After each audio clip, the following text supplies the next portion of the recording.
বর্তমান সময়ে জনপ্রিয় জুটি ফারহান আহমেদ জুভান ও কেয়া পায়েল। দিন দিন বাংলা নাটকের জনপ্রিয়তা বেড়েই চলেছে, সেই ধারাবাহিকতায় আবার নতুন নাটক নিয়ে হাজির হয়েছেন জনপ্রিয় জুটি। নাটকটির নাম তুমি যাকে ভালোবাসো।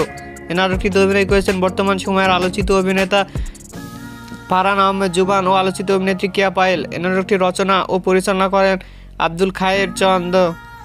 এই নাটকটি খুব শীঘ্রই সিএমবির ইউটিউব চ্যানেলে প্রকাশিত হবে। আপনারা দেখতে চাইলে অবশ্যই সিএমবির ইউটিউব চ্যানেলে চোখ রাখুন এবং নিয়মিত নতুন নতুন নাটকের আপডেট পেতে হলে অবশ্যই চ্যানেলটিকে সাবস্ক্রাইব করে রাখুন। পরবর্তী ভিডিওর জন্য অপেক্ষা করুন।